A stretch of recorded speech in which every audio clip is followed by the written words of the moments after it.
15 বছরের তৃণমূল শাসনের অবসান ঘটিয়ে পশ্চিমবঙ্গে প্রথমবার ক্ষমতায় এসেছে বিজেপি সরকার। মুখ্যমন্ত্রী শুভেন্দু অধিকারীর নেতৃত্বাধীন সরকারের 100 দিন পূর্ণ হওয়ার সঙ্গে সঙ্গেই শুরু হয়েছে হিসাব নিকাশ। একদিকে বিজেপির দাবি পরিবর্তনের প্রতিশ্রুতি বাস্তবায়নের পথে সরকার দ্রুত এগোচ্ছে, অন্যদিকে বিরোধীদের প্রশ্ন 100 দিনের প্রচার ও ঘোষণার বাইরে সাধারণ মানুষের জীবনে কতটা বাস্তব পরিবর্তন এসেছে। সরকারের পক্ষ থেকে প্রথম 100 দিনে স্বাস্থ্য, আইন শৃঙ্খলা, কর্মসংস্থান, জনকল্যাণ এবং পরিকাঠামোর ক্ষেত্রে একাধিক পদক্ষেপের কথা তুলে ধরা হয়েছে। আয়ুষ্মান ভারত স্বাস্থ্য বীমা প্রকল্প চালু করা এবং বিভিন্ন সামাজিক সুরক্ষা কর্মসূচির সম্প্রসারণকে সরকারের অন্যতম সাফল্য হিসেবে তুলে ধরা হচ্ছে। একই সঙ্গে শিল্পবান্ধব পরিবেশ তৈরি ও বিনিয়োগ টানার লক্ষ্যে নতুন নীতি গ্রহণের কথাও সামনে এসেছে। বিজেপি ইতিমধ্যেই 100 দিনের রিপোর্ট কার্ড নিয়ে রাজ্যের প্রায় 4 কোটি ভোটারের কাছে পৌঁছানোর কর্মসূচি শুরু করেছে। দলের দাবি, ভোটের আগে দেওয়া প্রতিশ্রুতিগুলির বাস্তবায়ন শুরু হয়েছে এবং মানুষ তার সুফল পাচ্ছেন।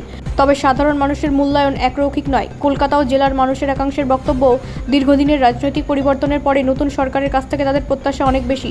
চাকরি, রাস্তাঘাট, স্বাস্থ্য পরিষেবা, মূল্যবৃদ্ধি, আইন শৃঙ্খলা এবং দুর্নীতির বিরুদ্ধে দৃশ্যমান পদক্ষেপ, এই বিষয়গুলিকেই তারা সরকারের সাফল্যের প্রধান মাপকাঠি হিসেবে দেখছেন। একজন মধ্যবিত্ত কলকাতাবাসীর কথায়, সরকার বদলেছে এটা আমরা দেখেছি, কিন্তু আমাদের দৈনন্দিন জীবনে কতটা বদল এসেছে সেটাই এখন দেখতে চাই। 100 দিনে সব সমস্যার সমাধান সম্ভব নয়, কিন্তু দিকটা পরিষ্কার হওয়া দরকার। 100 দিনের মূল্যায়ন নিয়ে মুখ্যমন্ত্রী শুভেন্দু অধিকারীও কার্যত সময় চেয়েছেন। তার বক্তব্য, 1 বছর পূর্ণ হওয়ার পর জনগণই সরকারের পরীক্ষা নেবেন। তিনি জানিয়েছেন, 2027 সালের মে মাসে 1 বছর পূর্ণ হলে জনগণের কাছ থেকেই নম্বর নিতে প্রস্তুত তিনি। এই বক্তব্যের মধ্যেই সরকারের সামনে আগামী দিনের চ্যালেঞ্জ স্পষ্ট। 100 দিন মূলত একটি সূচনা, চূড়ান্ত সাফল্যের মাপকাঠি নয়, কিন্তু এই সময়ের মধ্যেই সরকার কোন পথে হাঁটছে তবে তার একটা ধারণা তৈরি হয়। বিজেপি সরকার 100 দিনের কৃতিত্ব তুলে ধরে মানুষের আস্থা ধরে রাখতে চাইছে। বিরোধীরা সেই দাবিকে প্রশ্ন করে জনমত নিজেদের পক্ষে ফেরানোর চেষ্টা করছে।